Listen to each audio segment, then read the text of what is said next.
Nós vamos estudar agora a lição número 10 do terceiro trimestre de 2024. Aula do domingo 8 de setembro. O tema da nossa lição, o plano de livramento e o papel de Esther. Bom, estamos estudando o livro de Esther, falando da proteção de Deus, do cuidado da família, e também aqui no caso falando, nessa aula em especial, e no livro de Esther, falando da proteção da família, que era Israel, mas que são os servos de Deus, que é o povo de Deus, que hoje é a igreja, tá bom? O plano de livramento e o papel de Esther. O texto áureo, então, diz: porque desde a antiguidade não se ouviu, nem com o ouvido se percebeu, nem com os olhos se viu um Deus além de ti, que trabalhe para aquele que nele espera. Bom, essa profecia de Isaías aqui, né? Isaías, ele está vendo o futuro de Israel. Você pode ver principalmente a partir de Isaías 62, ele está falando de Israel num período de grandes trevas, não? E vai até no capítulo 65, quando Israel se converte, principalmente a partir do versículo 17, que diz que não haverá mais lembrança das coisas passadas. Esse versículo descreve a conversão de Israel, no final da grande tribulação, tá bom? Então, esse aqui é um período futuro que Deus está mostrando o cuidado que nós estamos vivenciando nesses dias, né? Estamos vivenciando nesses dias. Essa semana teve uma notícia ruim que mataram alguns dos israelenses que estavam nas mãos do Hamas, né? Foram mortos. Bom, mas se aplica, né, ao período de Esther.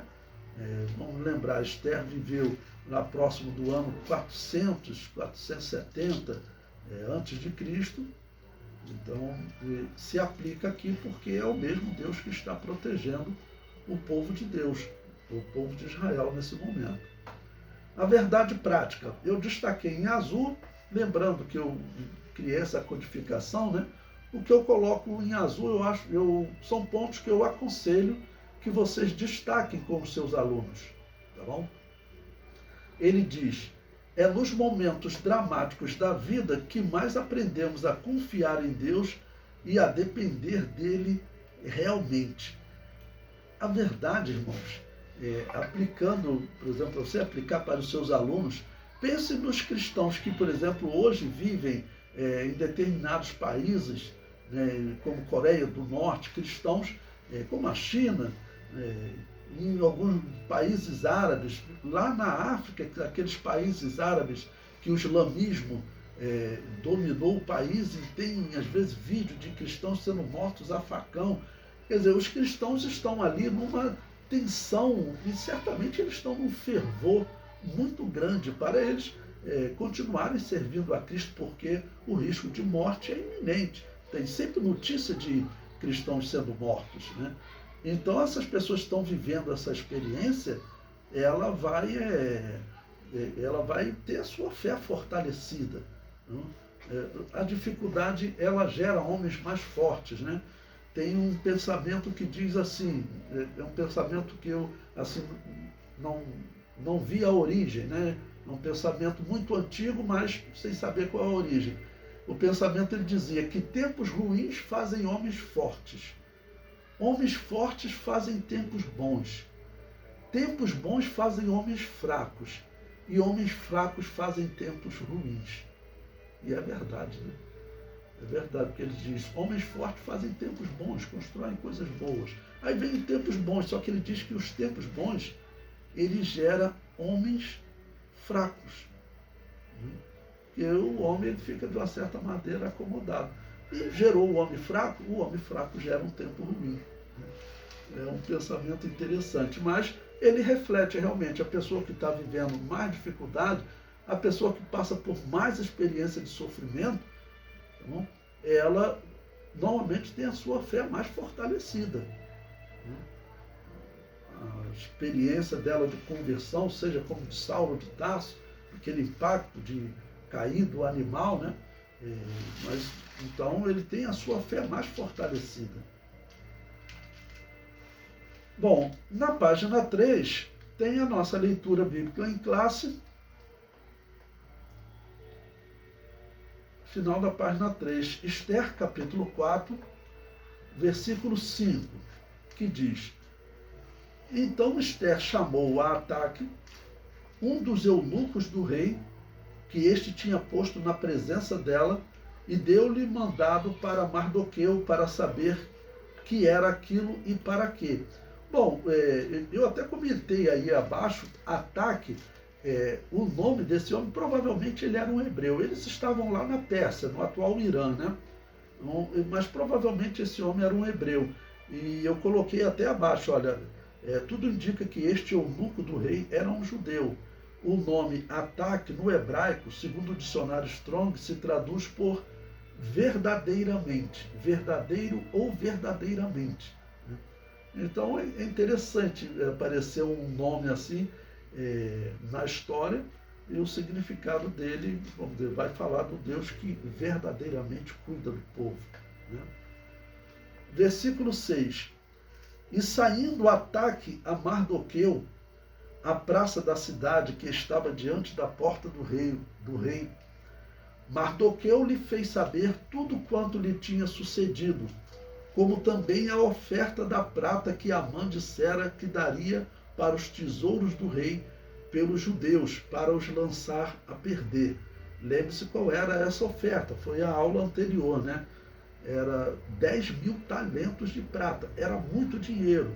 Eu falei para vocês naquela oportunidade que o rei Assuero, ou Xerxes I, que é identificado como esse Assuero da Bíblia, ele estava em guerra contra os gregos.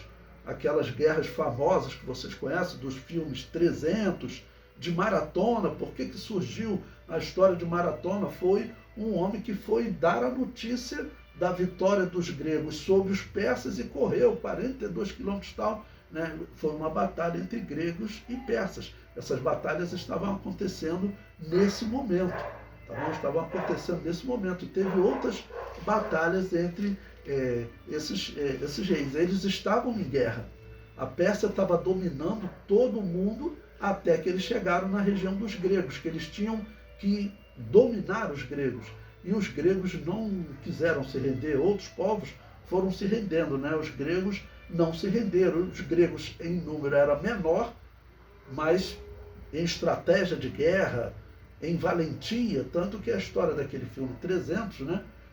Em valentia tudo, os guerreiros de cultura grega, os chamados espartanos, né? Eram grandes guerreiros, tanto que venceram muitas batalhas contra os persas, mas no geral os persas levavam vantagem sobre eles. Depois vai surgir Alexandre Magno, 100 anos depois, que vai conseguir vencer os persas.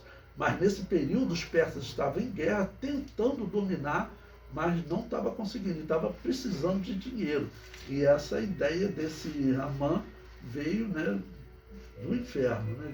Ou seja, iria confiscar o dinheiro de todos os judeus, e o dinheiro que ele iria confiscar seria uma quantia tão grande que só para os cofres do rei ele deixava 10.000 talentos.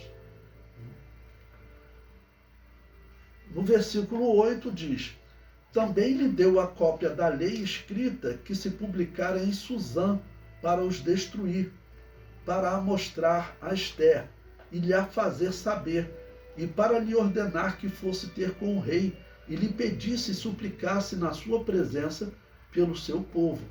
É interessante, irmãos, eu até mais abaixo eu vou colocar o título, o que significa Xerxes, né? Que assim, líder de heróis. Os reis persas, eles têm um histórico de serem reis simpáticos. Né? Ciro, ele, cerca de 70 anos antes, ele tinha autorizado os israelitas a retornarem para Canaã, da Babilônia, de onde eles estivessem. Eles ficaram aqui na Pérsia por opção. Então Ciro tinha autorizado. E mais, Ciro não obrigou eles a adorar a divindade deles. É outra característica dos persas. Os persas, eles são muito elogiados na história por conta disso, porque eles eram tolerantes. Não, cada um adora os seus deuses. Os gregos, quando vierem, eles já vêm dizendo, olha, você tem que adorar o seu Deus, mas o meu Deus é maior, então você vai ter que adorar o meu Deus também. Isso era chamado de helenismo, né? Era de impor a religião grega e também levava a cultura grega. A religião e a cultura estavam envolvidas, né? Tá bom? Então os persas, eles têm esse histórico de serem intolerantes, mas esse homem, certamente nessa cobiça, precisando de um dinheiro para a guerra, ele aceitou o extermínio de um povo em todo o império dele. E um povo que era significativo, né? Porque para ter tanto dinheiro para ser saqueado, não era um povo qualquer. Não era um povo qualquer. E aí, claro, essa cobiça também, eu digo que essa cobiça e esse histórico de serem reis bons, isso vai influenciar até na reviravolta da história, tá bom? Porque a história comprova isso. Esses reis persas, o histórico deles eram de reis tolerantes. É o exemplo de Ciro. Esse homem, ele teve essa atitude que não condiz com o que os historiadores falam dos persas. A maioria, né, das histórias sobre eles são sempre exemplos de tolerância. Versículo 9. Veio, pois, Ataque, né, veio, pois, o homem chamado verdadeiramente, e fez saber a Ester as palavras de Mardoqueu. Então disse Ester a Ataque, e mandou-lhe dizer a Mardoqueu: todos os servos do rei e o povo das províncias do rei bem sabem que para todo homem ou mulher que entrar ao rei no pátio interior, sem ser chamado, não há senão uma sentença, a de morte, salvo se o rei estender para ele o cetro de ouro, para que viva. E eu, nestes 30 dias, não sou chamada para entrar ao rei. Ou seja, ela sabia que estava acontecendo coisas ruins, né?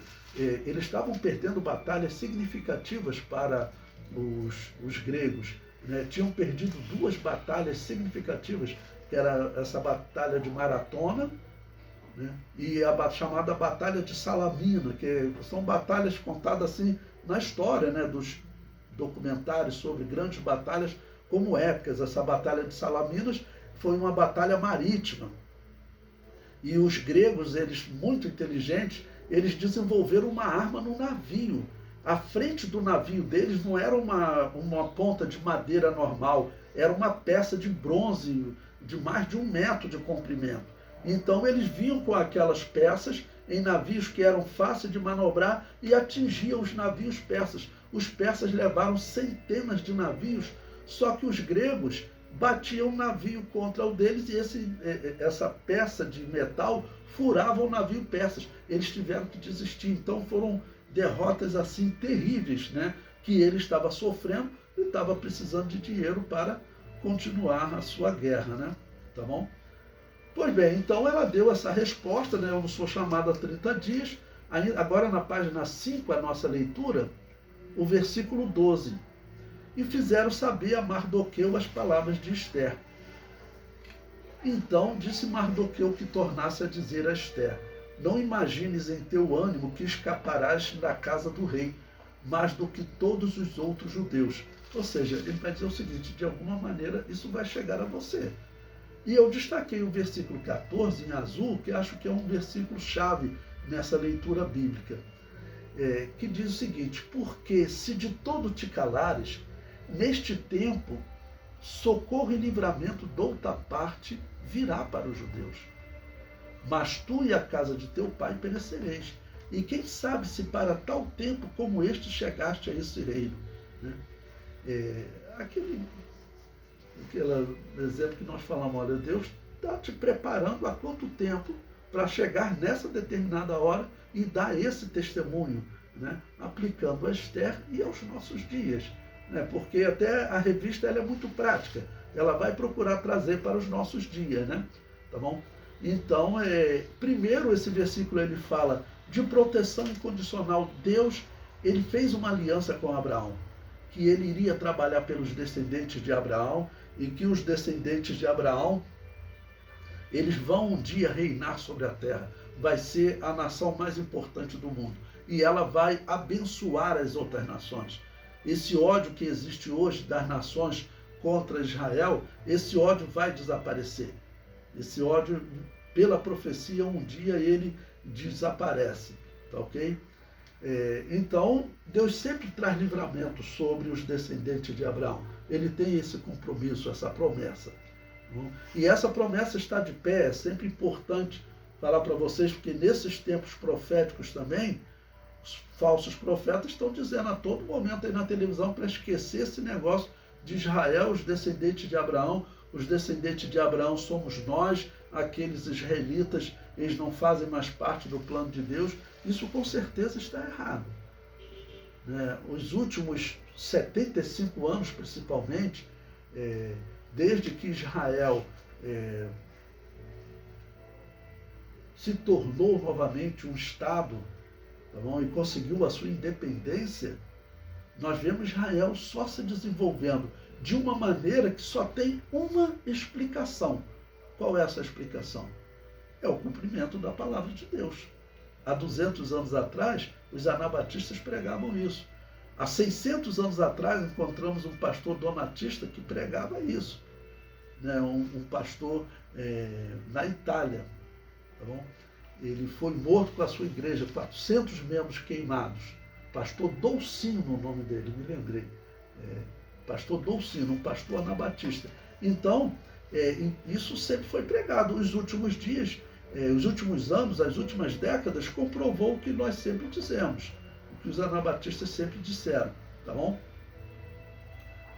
E a segunda parte do versículo que diz: quem sabe se para tal tempo como este chegasse a esse reino. Ou seja, quando ele estava trabalhando para Esther se tornar rainha, ele não imaginava que algo assim viria a acontecer. Isso é um plano muito maligno. Então, o Império Persa, eu vou mostrar para vocês daqui a pouco em mapa, o Império Persa era muito extenso. Até os israelitas que viviam em Canaã poderiam ter os seus bens saqueados, tá bom? Ou seja, seriam os israelitas quase do mundo todo. Então ele diz: olha, agora eu compreendo porque você se tornou rainha, exatamente para você influenciar nessa hora. A interpretação dele é importante, né? É importante como nós interpretamos o momento de provação que nós estamos vivendo, de ameaça, de dificuldade, né? Versículo 15.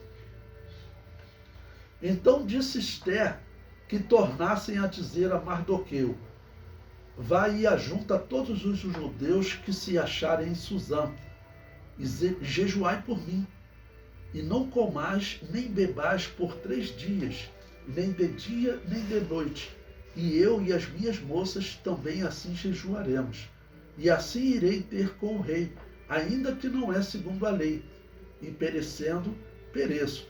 Ou seja, vivendo um momento difícil como o império estava vivendo. Pelo jeito, o rei afastado dela, ele deveria estar num momento ruim, de derrotas. Não? E o versículo 17 diz: então Mardoqueu foi e fez conforme tudo quanto Esther lhe ordenou. E prossegue no versículo 1 do capítulo 5, agora na página 6. Sucedeu, pois, que ao terceiro dia, Esther se vestiu de suas vestes reais e se pôs no pátio interior da casa do rei, defronte do aposento do rei. E o rei estava sentado sobre o trono real, na casa real, defronte da porta do aposento. E sucedeu que, vendo o rei e a rainha Esther, que estava no pátio, ela alcançou graça aos seus olhos. E o rei apontou para Esther com o cetro de ouro que tinha na sua mão. E Esther chegou e tocou a ponta do cetro. Ou seja, o rei sabia também que alguma coisa, vamos dizer, de especial, alguma coisa diferente tinha acontecido. Para a rainha, vamos dizer, sabendo dessa ordem para ninguém chegar na presença dele, ela tinha que esperar ele chamar, Então ela resolveu tomar essa decisão. Versículo 3. Então o rei lhe disse: que é o que tens, rainha Esther? Ou qual é a tua petição? até metade do reino se te dará. Ou seja, ele realmente gostava de Esther como mulher, né? Gostava de Esther como mulher. E aí ele salta para o versículo 7. Então respondeu Esther e disse: minha petição e requerimento é: se achei graça aos olhos do rei, se bem parecer ao rei, concede-me a minha petição e outorga-me o meu requerimento. Venha o rei com Amã ao banquete que lhes hei de preparar, e amanhã farei conforme o mandar. Então, a lição de hoje, ela se divide, né? Claro, na lição da semana que vem, mas a lição de hoje, a intenção é mostrar exatamente esse plano de Mardoqueu e agora o plano de Esther. Mardoqueu, praticamente, vamos dizer melhor, ele descreve a necessidade, né? Você tem que falar com o rei. E ela pensou exatamente nessa forma de fazer, então, um banquete, tá bom? Fazer um banquete que iria preparar para o rei. No final da página 7, a introdução da lição diz: nesta lição estudaremos as atitudes de Mardoqueu e Esther em favor de todo o povo judeu. O decreto do rei estava assinado. A ordem de extermínio havia chegado a todas as províncias. O dia da matança estava definido. Era preciso clamar a Deus e agir sob direção. Então, eu até coloquei em verde abaixo, né, um comentário no início da página 8, a mensagem desse texto são as decisões que os cristãos tomam nos momentos de adversidade. Né? No momento de adversidade que nós vamos, o verdadeiro cristão vai interpretar corretamente tudo o que está acontecendo. Se é aprovação de Deus, o porquê está acontecendo isso ou aquilo. O cristão ele vai conseguir entender os tempos e as estações. Essa é a expressão que a Bíblia indica. O que significa tempos?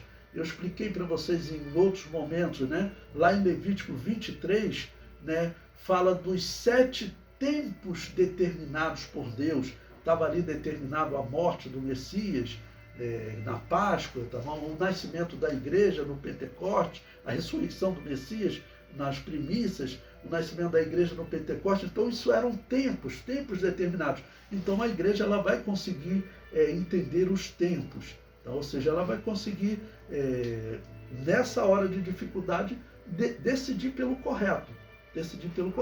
Existe uma promessa de Deus de que o Espírito Santo nos dirige. Aquela pessoa que realmente serve a Deus, essa pessoa ela não vai ser enganada pelos falsos profetas.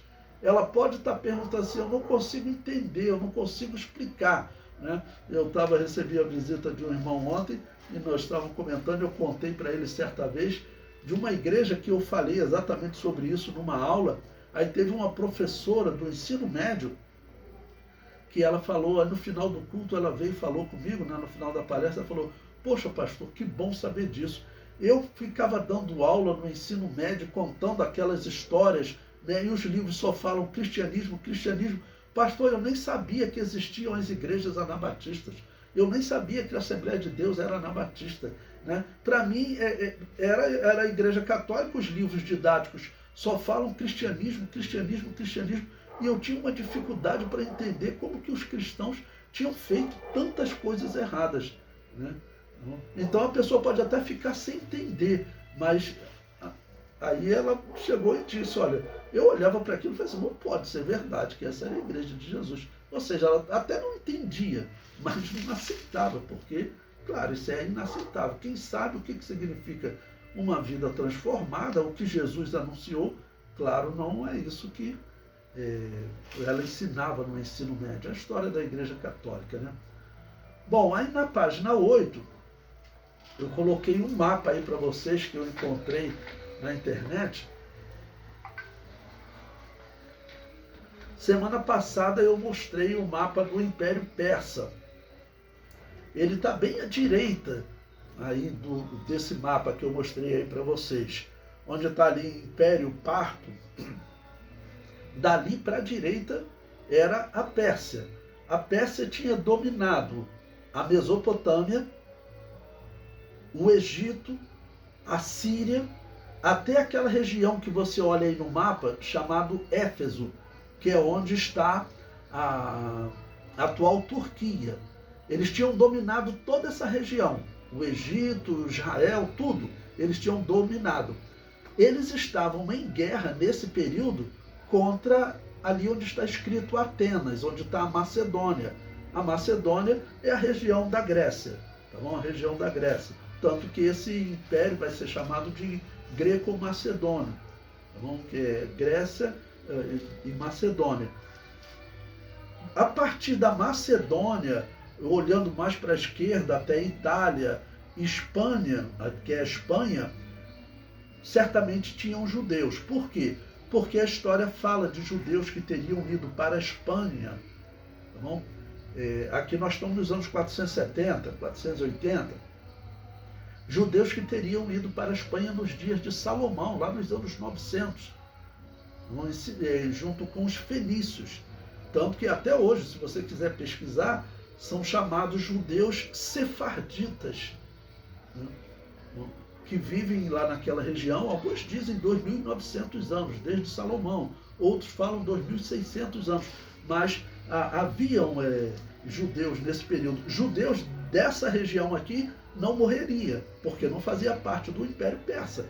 Mas se você olhar ali, olha, todo o Egito, Jerusalém, Síria, Mesopotâmia, e ali na região de Éfeso, eles iam saquear o dinheiro dos judeus dessa região. Os judeus estavam espalhados pelo mundo, os judeus eram abençoados por Deus, e assim eles se destacavam. Onde eles chegavam, Deus os abençoava financeiramente. Na história é assim, tá bom? Então, na aula passada eu fiz a comparação e eu repito a comparação com vocês. Teve outros momentos da história que aconteceu isso. Como que Portugal conseguiu dinheiro, Portugal e a Espanha, né, conseguiram dinheiro para formar um exército bem grande para expulsar os árabes da Espanha, que eles dominaram a Espanha por cerca de 800 anos, até 1492. Como que aqueles espanhóis e portugueses conseguiram dinheiro? Foram dinheiro de empréstimo com os judeus, a história comprova isso. E depois, num acordo com o Papa, eles, para se livrarem da dívida com os judeus, eles expulsaram os judeus da Península Ibérica, né, que é a Espanha e Portugal. Então, é um caso parecido. Aqui também, o alvo era o saque dos bens dos judeus. Um outro exemplo na história, Roma sabia que tinha muito ouro dentro do templo. Ele sabia que tinha muito ouro dentro do templo. Tanto que quando nós estudamos a história de Israel, os governadores que Roma colocou, seriam os Pilatos, né, da história, depois de Pilatos, Pilatos morre no ano 36 ou é tirado do governo, os governadores seguintes, todos eles provocavam Israel de todos os jeitos. Eles queriam que Israel fizesse uma rebelião, porque Roma estava precisando de dinheiro para as suas guerras. E era, de novo, um saque. Isso acontece com Israel na história. Acontece com Israel na história. Tá bom? Então, por esse mapa aí, eu coloquei até como título, né, para identificar onde os judeus habitavam. Eles habitavam até na região da Espanha, tá bom? E também até no Império Persa, ou seja, eles habitavam praticamente todo o mundo antigo.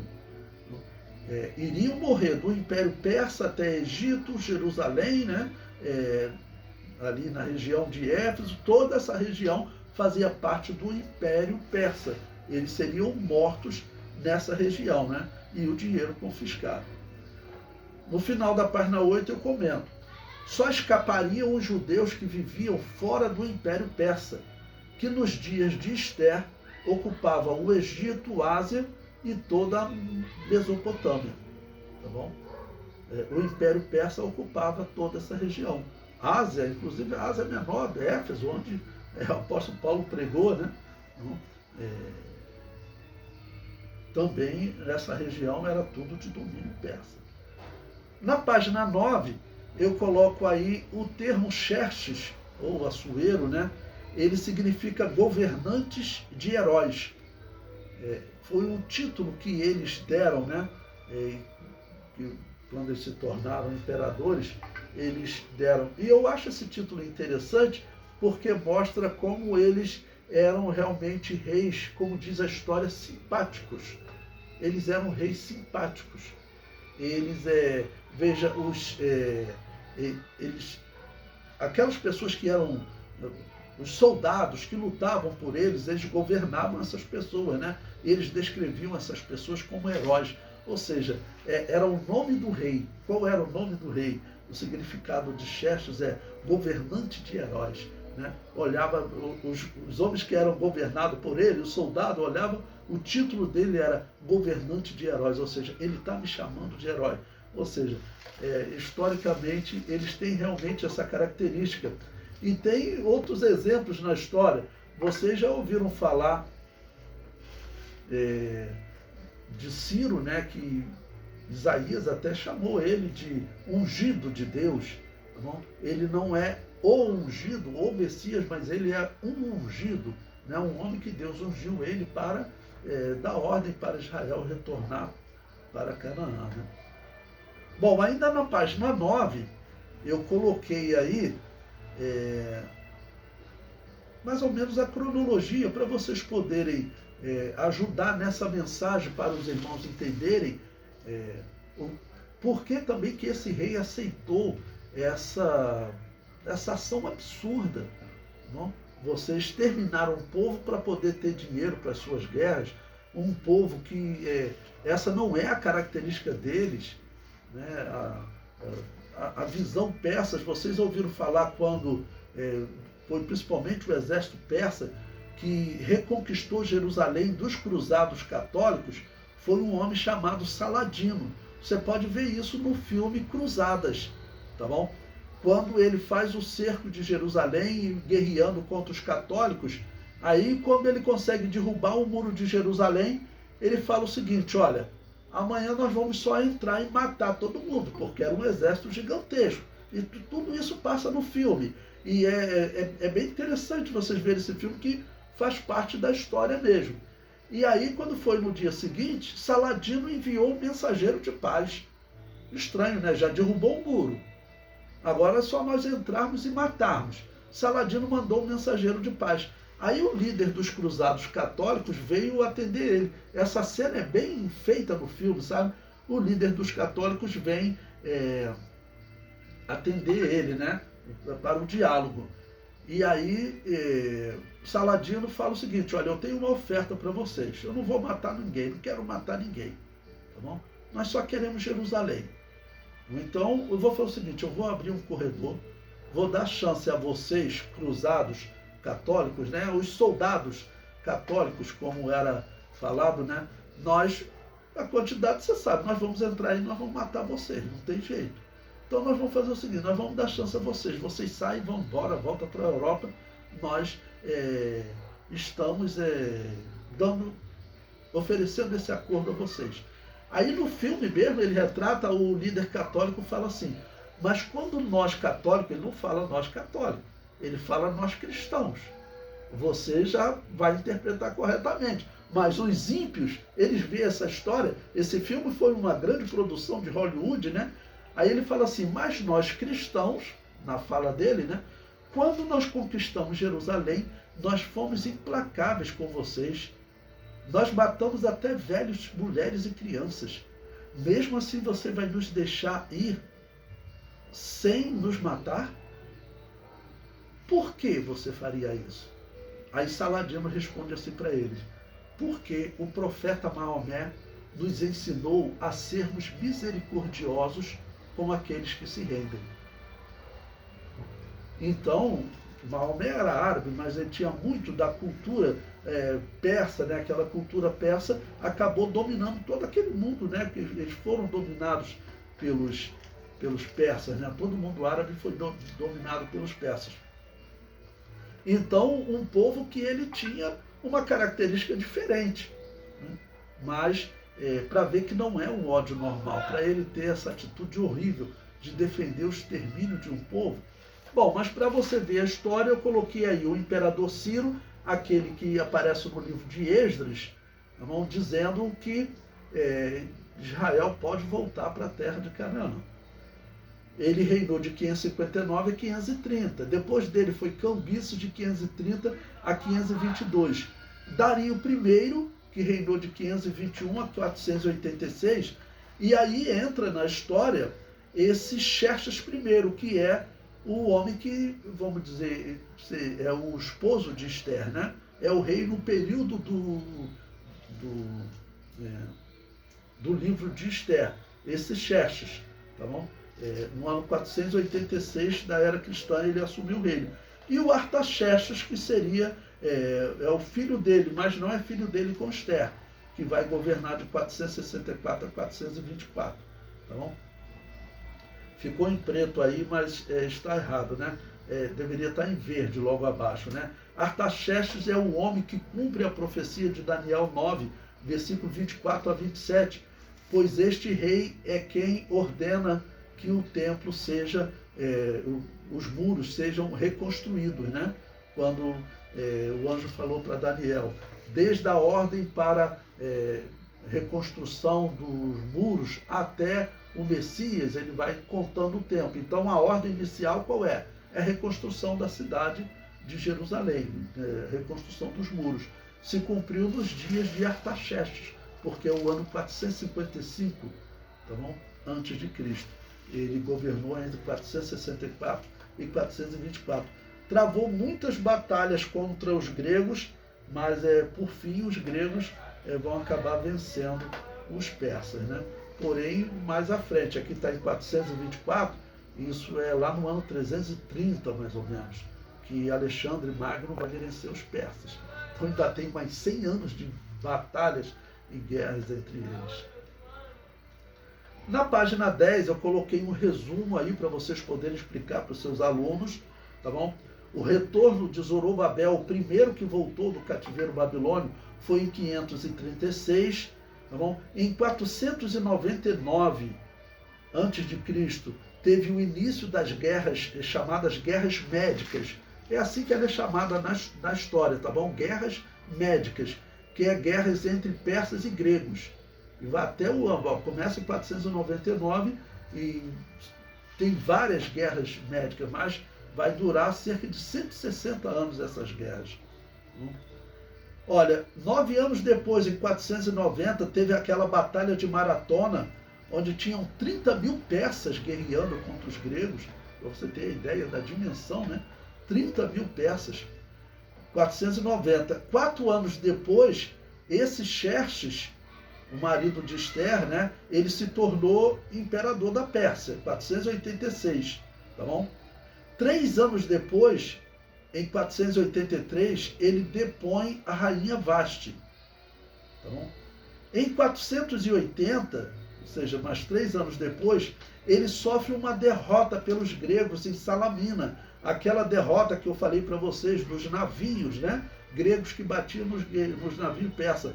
Ele estava numa situação, vamos dizer, de grande tristeza, e tinha sido descoberto, como o livro de Esther mostra, uma tentativa de matá-lo, e a história diz que ele vai acabar sendo morto por traidores, né? Então o homem, além de estar triste, né, ele estava sofrendo derrotas para os gregos, não?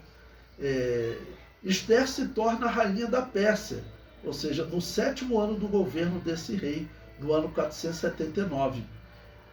E no ano 474, já que Esther 3,7 diz que é o 12º ano de Xerxes. Segundo a história, o 12º ano de Xerxes qual é? É o ano 474 a.C. Ou seja, então nós sabemos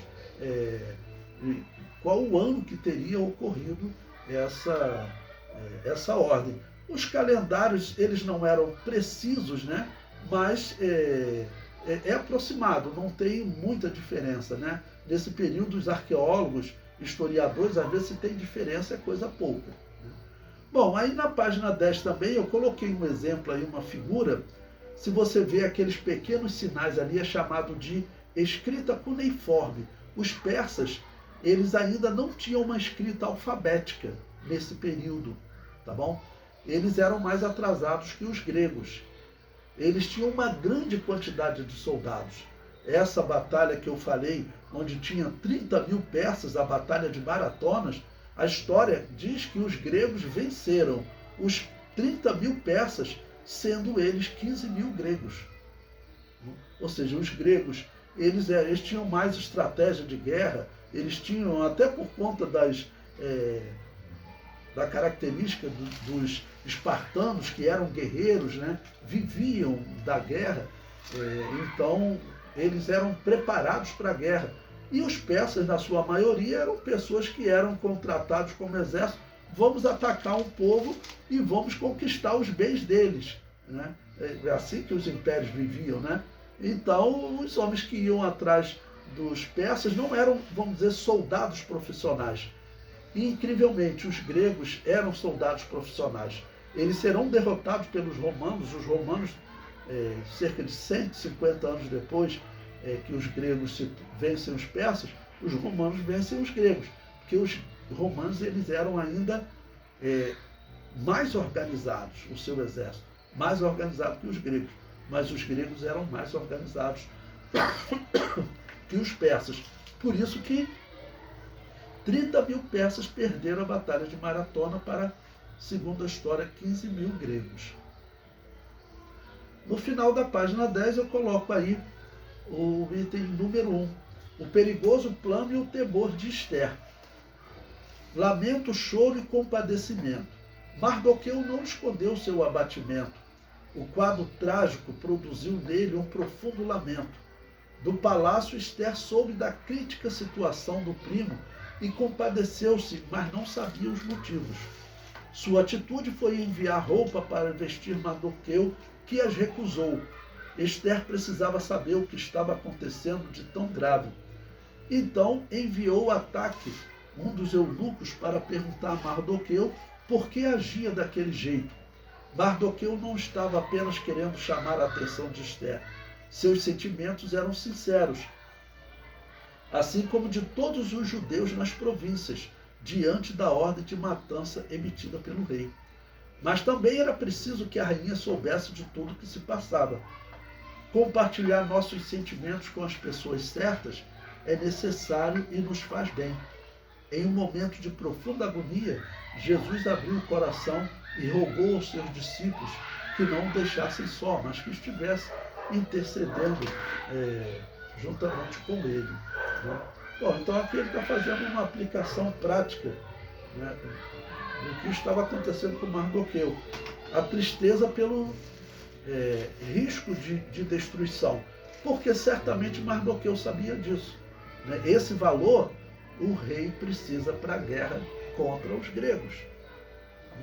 Então, essa lei vai se cumprir. Vai se cumprir. E o rei agiu friamente. Aquele rei que vinha tratando, como era o histórico dos persas, de forma respeitosa, agora vai desrespeitar um povo inocente. Né? Número 2. Um obstáculo real. Por intermédio de Ataque, Mardoqueu deixou Ester informada de todo o ardiloso plano de Amã, enviando-lhe inclusive uma cópia do decreto de Assuero. Ele pediu que ela fosse ao rei e suplicasse pelos judeus, mas havia um grande obstáculo. Ester respondeu a Mardoqueu, lembrando-lhe da lei que não permitia que qualquer pessoa, homem ou mulher, fosse ao interior do palácio sem ser chamada pelo rei. A sentença era a morte, salvo se o rei estendesse o cetro de ouro. Acredita-se que essa rigorosa norma existia porque os reis temiam ser vítimas de conspirações, como ocorreu com muitos deles ao longo da história, mortos no trono. E o livro de Ester, né, mostra que tinha havido uma conspiração. E provavelmente essa atitude ruim do rei de aceitar o extermínio de um povo, em qualquer época isso é feio, irmãos. Foi uma atitude muito feia dele, tanto que nós vimos que as pessoas estavam espantadas. Mas ele queria dinheiro porque o exército é caro. Você construir navios, ele tinha perdido a batalha de Salamina, Ele precisava construir novos navios com nova tecnologia. Ele precisava de dinheiro. A atitude dele foi feia. Na visão dos persas é feia. Até hoje os persas têm essa visão simpática. Mas por que o Irã hoje é o que é, pastor? Porque o Irã, ou seja, os persas, foram dominados por uma seita islâmica xiita, tá bom? Que diz que quer destruir Israel, a chamada Revolução Islâmica, que eles tomaram o poder. Mas o descendente de Ciro, o descendente de Xerxes, segundo a história, esse homem aí existe, né? Falei para vocês em outra aula, é só vocês pesquisarem, príncipe persa, ele esteve no Muro das Lamentações, disse que se ele voltar para o governo, ou seja, se essa religião fanática persa cair, o povo fazer uma revolução, tirar eles do poder, o que aconteceria? Ele iria fazer a paz com Israel. Tanto que vocês viram, essa liderança xiita, ela está preocupada, porque talvez a população esteja ficando contra eles. Morreu um homem lá, o líder do Hamas, do jeito que morreu, a conclusão, vocês sabem daquele atentado, né, a bomba que matou o líder do Hamas lá no Irã, aquilo ali, as autoridades iranianas, elas falaram, alguém de dentro do Irã ajudou, ou seja, tem traidores dentro do Irã, traidores dessa linha islâmica, né, chamados xiitas, que fizeram a Revolução Islâmica lá no final da década de 70 e até hoje controla o Irã. O príncipe persa, ele mesmo fugiu do Irã, ele está nos Estados Unidos, lá no Irã, ele não pode ficar. Se essa monarquia teológica cair e ele voltar, ele já declarou que ele faz paz com Israel, por causa dessa característica dos persas, tá bom? Bom, na página 12, o item 3, autoritarismo e morte. O que Assuero temia lhe sobreveio. Foi assassinado por um dos oficiais do palácio em 465 a.C.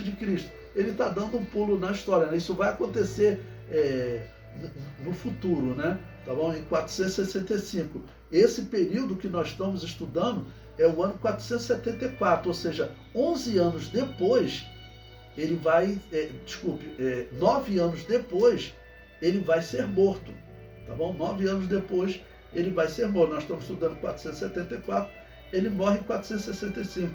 E 9 anos depois, a revista traz essa informação histórica. Ele vai ser morto. Então, havia essa preocupação. E ele ainda tomou essa atitude autoritária, feia, né? Então, ele deve ter ficado com mais medo de ser morto, tá bom? 8 anos depois dos episódios narrados no livro de Esther. Ele colocou 8 anos, eu somei 9, né? Mais ou menos. 2 de seus guardas, aliás, já haviam tramado sua morte anos antes. Esther 3:21 conta essa história. Decisões autoritárias produzem muitos inimigos. É muito comum ditadores terem mortes trágicas, por vezes nas mãos de seus ex-súditos, como aconteceu na história recente com o ditador líbio Muammar Gaddafi. A mansidão nos livra de muitos infortúnios e, quando atacados, Deus é a nossa defesa, né? Não daqueles que servem a Deus fielmente, né? Tem um auxílio de vida cristã na página 13, é uma aplicação interessante. Vamos à página 14, capítulo 2. Mardoqueu convence Esther. Bom, número 1, ele confiando na providência divina. Eu vou ler apenas o tópico, eu já comentei um pouco com vocês sobre esse tópico, né? Ele está fazendo um comentário bem textual. Então, primeiro, ele confia na providência divina. E tanto fala que, olha, Deus te levantou para isso, né? Então, número 2, primeiro Deus, depois o homem, né? Esther convenceu-se de que precisaria agir, porque na revista ele vai falando também. Tem algumas pessoas que nessa hora ele é individualista, tá bom? Não, eu vou deixar o reino de Deus ser prejudicado, mas eu vou salvar a minha pele, né? E ela decidiu colocar a sua pele em jogo também, tá bom? Porque ela seria descoberta, porque o rei poderia falar, olha, mata essa mulher aí e eu me caso com outra. Não era impossível, né? sabendo desse contexto histórico, que ele estava precisando de dinheiro para a batalha contra os gregos, né? Ainda na página 15, o número 3 diz: confiar em Deus não é tentá-lo. Esther confiava em Deus, mas não agiu de forma a tentá-lo. Através do jejum, os judeus pediam a intervenção divina para que o rei aceitasse a presença de Esther e ela alcançasse o que pretendia, né? É claro que nós que estamos olhando agora, né, para o passado, nós falamos, né? O que o servo de Deus tem que acreditar é que Deus vai guardar o seu povo. Deus tem uma promessa, né? Mas, às vezes, as pessoas cristãs, às vezes, mesmo tendo promessas, ele, às vezes, se desespera no caminhar da vida dele, né? Isso acontece falando dos dias atuais. Na página 16, o capítulo 3, o plano. Esther entra à presença do rei e propõe um banquete. O número 1 diz prudência, preparação e ação. Na verdade, ela vai preparar, são 2 banquetes, né? O primeiro é chamado um banquete do vinho, e no banquete do vinho convida eles 2 de novo para um outro banquete. Ou seja, preparando bem, vendo que a coisa estava simpática para ela poder declarar, e talvez uma estratégia mesmo dela, né? Causar uma expectativa ao rei. O que está acontecendo? Porque ele também, até por essa maldade dele, a consciência do homem pesa. O apóstolo Paulo diz, a Bíblia declara, a lei da consciência está em todos os povos. Ele descreve os que não tinham a lei de Israel, né, seguiam a lei da sua consciência. Então a consciência pesa. Um povo que tinha a característica de tratar bem os outros povos, seguir por essa ambição e deixando o povo espantado com ele, ele estava procurando também algum momento, vamos dizer, de conforto, vamos assim dizer, né? Na página 17, eu coloquei aí um texto que o historiador Flávio Joséfo diz que o rei publicou um documento, né, descrevendo exatamente que ninguém podia chegar na presença dele. Está em verde, né, na página 17. O historiador Flávio Joséfo descreve uma ordem do rei para que todos estivessem afastados sob pena de morte. Ele diz: nesse entretempo, o rei publicou uma ordem pela qual proibia a todos os de sua casa, sob pena de morte, vir procurá-lo, sem serem chamados quando ele estivesse assentado no trono. Ou seja, a ordem era para a casa dele. A ordem era para a casa dele. Claro, a rainha estava envolvida. Guardas armados junto de sua pessoa tinham ordem para afastar qualquer um que ousasse se aproximar. Ele empunhava uma vara de ouro e, quando queria conceder graça a alguém que se apresentara sem ser chamado, ele o tocava com ela, né? E a Bíblia diz que Esther vai lá e toca, né? Então, no número 2 da revista, ele comenta sobre isso. Estende o cetro, né? Assentado em seu trono, Assuero viu Esther e estendeu-se para ela seu cetro de ouro. Como eu acho interessante, esse nome em persa, né, Assuero, ou Xerxes em grego, Xerxes é a transliteração, a pronúncia que os gregos pegaram para o nome Assuero. Então o significado é o mesmo, né? Aquele que governa heróis, aquele que lidera heróis. Então, a atitude dele não estava condizendo com o seu título, né? Não estava dizendo com o seu título, mas ele está aqui estendendo o cetro para ela. Na página 18, o número 3 diz: em sintonia com Deus. As circunstâncias narradas no livro de Esther nos permitem dizer que ela, em seu coração, estava em plena sintonia com Deus. Mesmo o rei se prontificando imediatamente a atendê-la, Esther agiu com cautela. Apenas o convidou para um banquete junto com Amã. Na ocasião, o rei renovou sua disposição em atender a qualquer pedido de Esther. Era a segunda oportunidade, mas ainda não era o momento adequado. Então Esther convida Assuero e Amã para outro banquete. O primeiro foi chamado só de banquete do vinho. né? Tá bom? E agora um outro banquete, que aí nesse caso é chamado só de banquete, tá bom? No dia seguinte, quando faria seu pedido. Uma noite decisiva mudaria o curso da história. Os desígnios de Deus são perfeitos. A providência divina estava guiando Esther em todos os seus detalhes. Bom, a intenção da revista é bem prática, né? Então, por exemplo, trazermos para as nossas vidas, os cristãos estão vivendo a todo momento tempos decisivos, né? Decisões que ele tem que tomar, né? Então, seja prudente como Esther, Mardoqueu, ore, jejue, né? Mas também creia que Deus vai preparar tudo para que o rei, ele, como eu disse, ele poderia ter a decisão de falar: você é judia, mas então você vai morrer também, que eu quero esse dinheiro, que eu tenho que me vingar dos gregos, eu preciso desse dinheiro, tá bom? Preciso desse dinheiro. Mas ele poderia exatamente, até pelo sentimento que ele tinha pela mulher, e também por aquele sentimento ruim que ele talvez estivesse sentindo. Eu acredito que estivesse, porque historicamente não era característica dos persas, tá bom?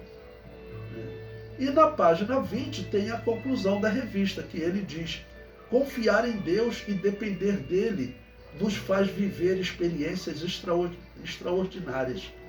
O agir divino manifesta-se em todas as áreas de nossas vidas, de nossa vida. O Deus Todo-Poderoso jamais perde o controle. Só a Ele a glória. Né? E, vamos dizer, aplicar isso à vida de todos os cristãos. Né? A lição da semana que vem, nós vamos estudar a resposta de Deus. Mas a lição dessa semana, a sugestão, vamos dizer, o conteúdo da revista é para você colocar no seu aluno, né, essa decisão de agir corretamente, com jejum, oração, buscando a Deus e acreditar em Deus, não, que Ele vai agir em seu favor, em nosso favor, né?